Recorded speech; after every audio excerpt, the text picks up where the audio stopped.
ครับทุกครั้งครับ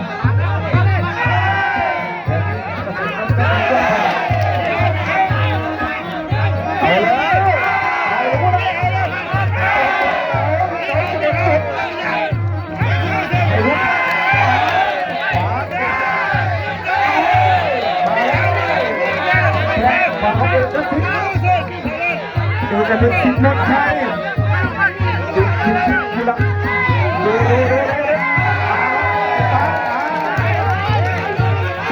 ยกที่3ครับ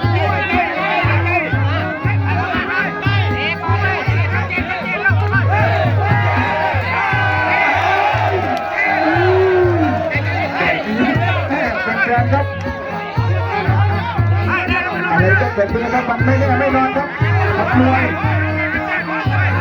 ดูในการที่2มวยย้อนยุคนี้ไม่ต้องดูอะไรมากครับต่อที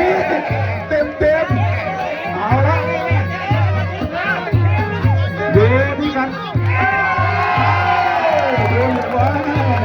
เจ้าเพชรใช้เหลี่ยมแบบนี้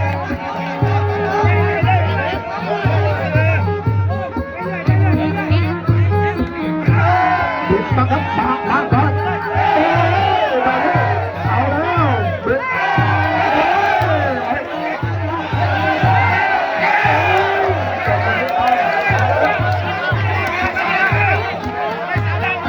เก็บยก3เส้นทางครับ60กับ8,000อายุอานามแดงดู40กว่าน้ำเงิน50ครับรถสภาพสวยแบบพิทักษ์สกุลประเภทชี้ขาดเอาใครออกก่อนครับแดงปีกขวาน้ำเงินซ้ายจับจุดที่3ครับเป็นแบบผู้ใหญ่เกียรติยศวันใหม่ใครพอเอา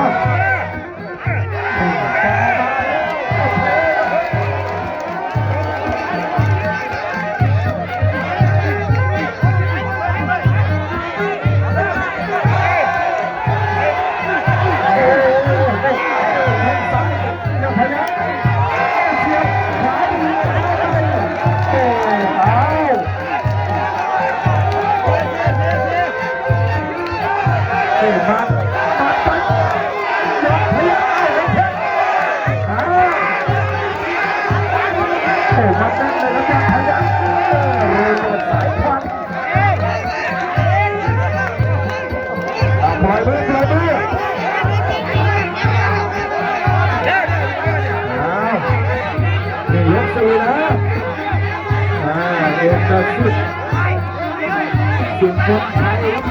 แข้งขวา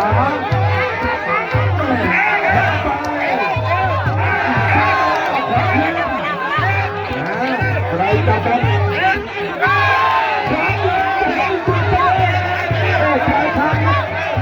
โอ้ยดีมากเลยอีกแล้วตายอีกแล้ว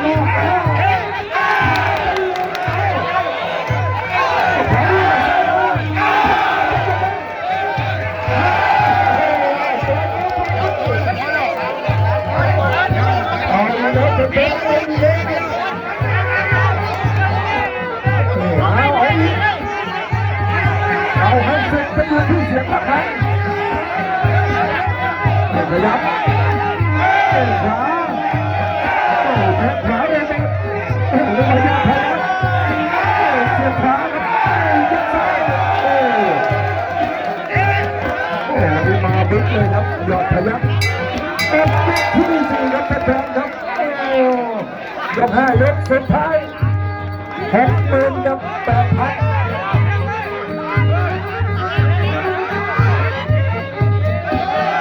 ขวามาอีกกระชิบส่งสัญญาณแข้งขวายอดพยัคฆ์ยักษ์ยิ้มเอาขวาขึ้นมา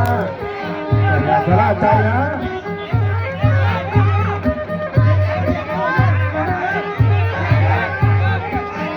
ขยับเข้ามาครับอีกกระชิบปัดสายไปเลยยอดพยัคฆ์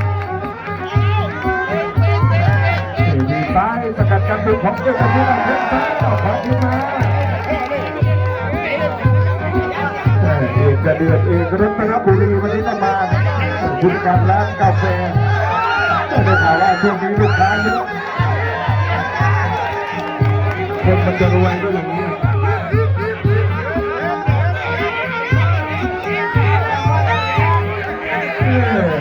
ก็บอกว่าคู่นี้เก่าครับนี่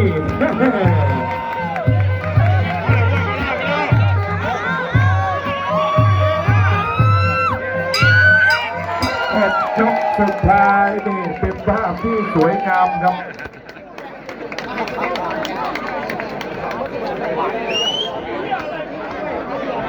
เฉยเลิกจับแล้วเจ้าของสีเสือกันเลยชูมือกับยอดพยัคฆ์ภูมิสาการเกษตรขายงัวมา3 ตัวครับก็ได้พ่อหมื่นครับนั่นสิเหยียบ คู่นี้แล้วกันสิครับเหยียบขี้งัวแล้วขบวนรถจะสิออกเดี๋ยวเมื่อพ่อไม่จอยกันย่างอยู่ได้นอนอุบลโอ้ยไม่เห็นหลายกูอยู่นี่อนุมานพ่นพิษครับไฟแดงครับจะเฮ็ดไอ้แห้งเลยผู้บอกว่าไอ้หาเงินไปใส่แขวเลยว่าสั่นน้ำเงินเจ้าย่อยยิ้มด้วยแดงหลอดเสือกลงยากกรรมการนี่ได้หาผู้ใหม่มาตีแดงนี่รับทราบกติกาครับขาจดเพื่อนครับโอ้ยมาอยู่ไกลกันมันสิเข้ายกมาจ้างเป็นละลันกับเป็นเก็บมาพิจูหัวหน้าจ้างกับพวกเก็บครับเพราะว่าเห็นหน้าน้ำเงินแล้วไม่ต้องกลัวครับแถมไตอัดหัวนมครับน้ำเงินออกมาอยู่ครับการเนื้อเพราะเขาที่กระด้างแถมตัดไฟล่างกัดแขวยุ่มก้นแต่ว่าแขวโบมีกัดติดสติกเจ้าของครับยางเขามาหาทั้งไฟโบไซพันยางนะครับแถมกัดแขวยุ่มก้นตีนจังอีกบาทนึงน้ำเงินเครื่องส่วนมาสั่ง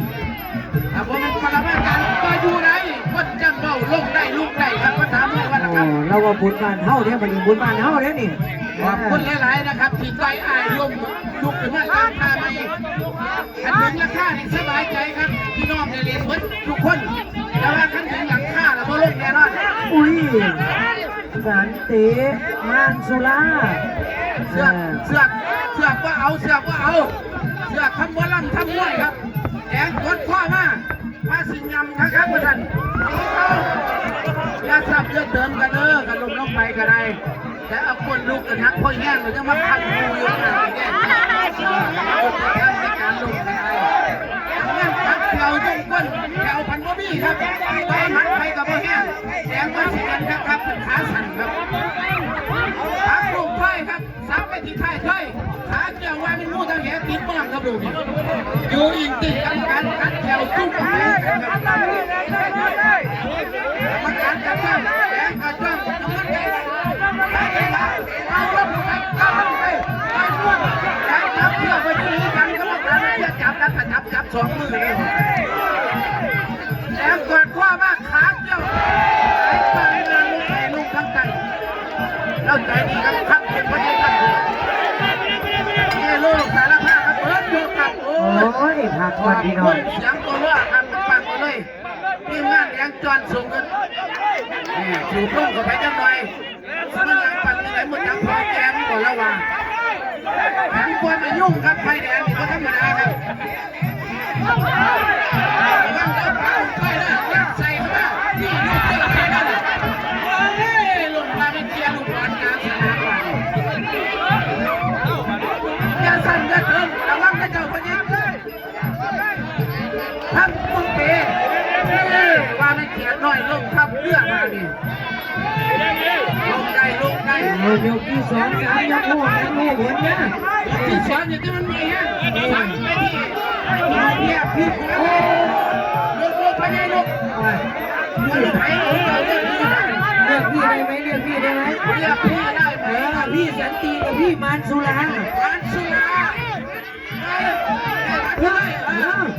ฮึดแล้วคุณหมอเตรียมนะยก2นะอาจารย์สุรศักดิ์ให้เราบอกว่าไงใช่ไหมไปทั้ง2 ฝั่งเลยคุณพาเครื่องช่วยหายใจบ่มึงเข้าหายใจอยู่ได้ซื้อหนาตัวน่ารักครับเจ็ดพันอยู่นี่ยก2รุ่นนี้วันที่11งานภาษีจะเลื่อนหัวตะพานผมวางใจครับเพราะมันจะลำบากทั้งกรรมการลำบากทั้งหัวนะครับและลำบากผมเป็นผู้ขอทุกอย่างครับแล้วไปเขา3 ครั้งครับรถถอยออกมาอย่างเงี้ยได้หาจะ น้ำมันน้ำทับเพียบเลยฟังไปใส่บาทไป มองไปอัพเราคำนี้ครับ เนื้อประมาณเราได้เปรียบผิวข้ามดำกลัวครับจังหวะในดอกฟ้าคนใจคนจน เอาคุณหมอก็ไปดูแลหน่อยนะ ก็ อ ต้อง ย่า ว่า ได้ นะ เกิดยาดม ผู้สื่อข่าวเพิ่นเบิ่งเกียรติครับขอบคุณหลายๆครับผิดพลาดประการใดต้องขออภัยพี่น้องครับผมได้รับการจากอาจารย์บอยน้องคุณครับโปรโมเตอร์วันที่11จังหวัดอำนาจเจริญอำเภอหัวตะพานครับค่ายมวยศรีคูเพียงครับขอบคุณมากครับคนเดินทางกลับก่อนก็ขอให้โชคดีครับไปเหนืออย่างข้าไม่ล่องไตอย่าให้ข้าน้ำขึ้นพวกขามให้ข้าจะวางขาว้าครับสาธุ ขอบคุณคุณหน่วยนะคะ เจ้าหน้าที่พนักศึกษาฝั่งอำนาจเจริญเพชรบุรีสามขุนเส้น